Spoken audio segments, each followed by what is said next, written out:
Discuss कर चुके थे male and female reproductive system. अब हम लोग देखेंगे gametogenesis, that is formation of gametes, gametogenesis.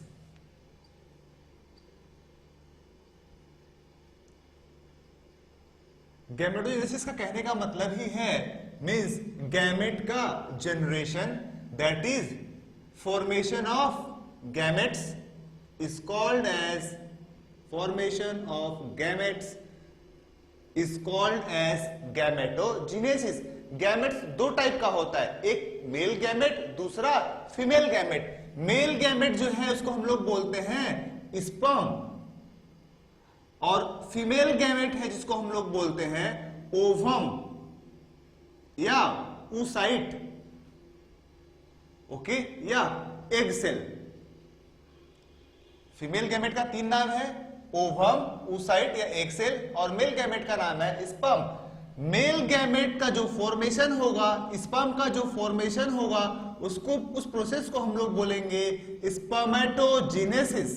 Sperm का जनरेशन इसलिए स्पर्मेटोजेनेसिस। यहां पे oocyte का जनरेशन हो रहा है इसलिए प्रोसेस को नाम दिया गया oogenesis। अब देखो साइट्स कहां पे है, स्पर्म का फॉर्मेशन कहां होता है, तो स्पर्म का फॉर्मेशन जो है, स्पर्म का फॉर्मेशन जो है वो टेस्टिस में होता है।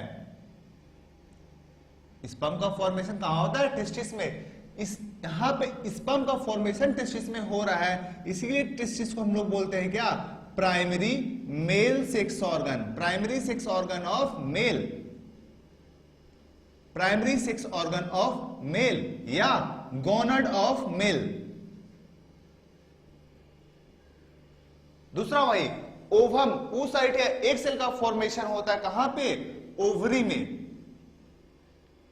इसीलिए ओवरी को हम लोग बोलते हैं primary sex organ of female या गोनड ऑफ फीमेल।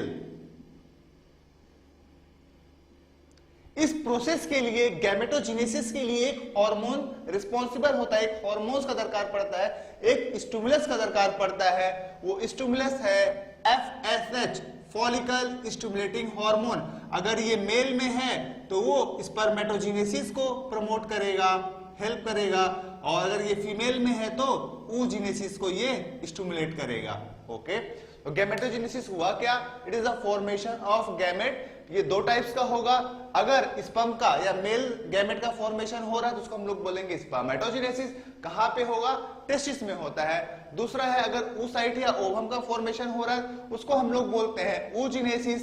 कहां पे होता है, ओवरी में। ओवरी को इसीलिए हम लोग बोलते हैं क्या, primary sex organ of female या गोनड ऑफ फेल, गोनड ऑफ फीमेल। क्यों ऐसा बोल रहे हैं, क्योंकि जिस ऑर्गन में गैमेट फॉर्मेशन होता है, जिस ऑर्गन में गैमेट का फॉर्मेशन होता है उसको हम लोग बोलते हैं प्राइमरी सेक्स ऑर्गन या गोनड, और बाकी जो पार्ट बच गया उसको हम लोग बोलते हैं सेकेंडरी सेक्स ऑर्गन। नाउ यहां पे मेन हार्मोन्स गैमेटोजेनेसिस के लिए कौन रिस्पॉन्सिबल है, FSH। अगर पूछेगा is spermatogenesis, is FSH help in spermatogenesis, सही है। अगर ऑप्शन बी है इस पर FSH हेल्प्स इन oogenesis, वो भी सही है। और ऑप्शन सी है बोथ, तो बोथ वाला जो ऑप्शन है वो करेक्ट होगा।